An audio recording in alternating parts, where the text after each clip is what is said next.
What is up, guys? This is Jared Spalding here, and today I wanted to discuss how when you're coin collecting, rarity does not always mean value.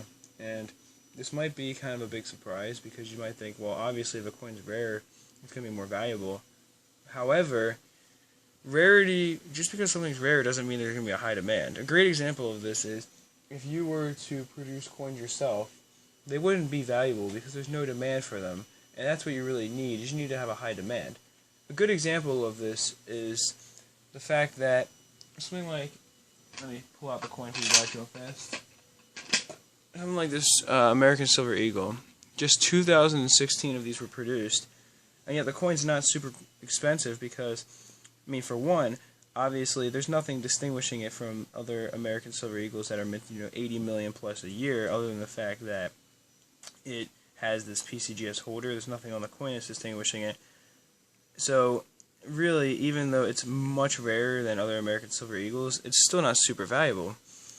It's much rarer than US key date coins that are going to be extremely valuable. But then again, you can buy an American Silver Eagle still that's not this exact one, and it'll still be the same exact thing. And so there's not as high of a demand for these coins as there would be for rare key date coins. But you might be thinking, well, that's not a really good example. I want to see an example of where a rare key date coin doesn't have value just because it's being rare. Fine. I'll do that for you. So, let me just pull out my official blue book so I can have exact numbers for you guys. But what I want to talk about is comparing the 1909 S wheat penny and the 1909 S VDB wheat penny. So, you look at their values, right? So, basically, the 1909 SVDB wheat penny in G4 condition is going to get you $450. Pretty expensive coin. The 1909S in G4 is only going to be worth $50. So 9 times, the 1909 SVDB is 9 times more valuable, but it's not 9 times rarer. In fact, it's only right around, it's less than 4 times rarer than that.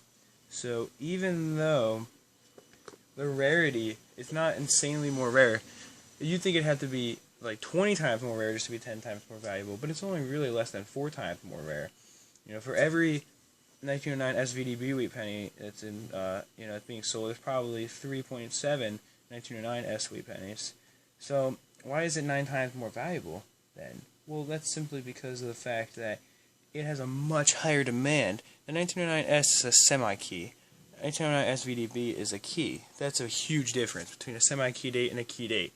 Not only that, but the 1909 SVDB is the rarest coin in the series. There is no other wheat penny that's even close to it. The closest thing, besides of course the 55 double die, but the closest thing in terms of just regular coins is a 14D, which in G6, the same grade as the other two, it's only worth $110. So really, that's where the value comes from. It's not only the fact that it's rare. The rarity boosts the value, it helps it, but it's not what is controlling it. It's not the only dictating factor in there. Really, rarity can lead to demand, but if there's no demand for the coin in the first place, then even if it's rare, no one's going to care. It's really not going to matter at the end of the day because, like I said, I could produce a coin myself and only make one of them, but nobody's going to buy it because nobody's ever heard of it. It's not a popular coin.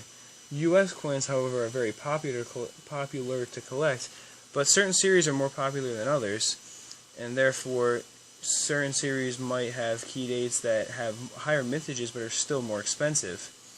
I'm pretty sure there's a good example.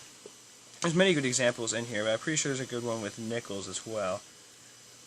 Let me try to find it here. I think it's within, I'm pretty sure there's a good example within V nickels where some of the lower mintage coins are really not worth as much as the higher mintage ones. I'm trying to think of I find a good example. Here we go. Here it is. Okay. So the 1912S V nickel is only worth around $65 in G4 condition. 238,000 were produced. However, in G4 condition, a 1885 V nickel with a mintage of 1,472,700 is worth $250,000 in the same condition. So the 1912 S is way rarer. It's a much rarer coin only 238,000 minted, but it's much cheaper than a coin that has more minted in the same grade. Again, it's all about that demand. Many more people must want the other coin, and many more of them must be in, private collections. And of course, mintages aren't the only thing you can have to look at. Maybe coins were lost, maybe a huge amount were lost, maybe a huge amount were melted down. There's stuff like that you have to look at too. So it might be rarer than you think, but that's rarity over time. And really, when it boils down to it, is you can't just look at mintages to think of the coin's value, but rarity is also something you can't only look at because just because the coin's scarce doesn't mean it's going to be valuable. So I do hope you enjoyed the video, and that is it for this one. Peace, love, and much respect.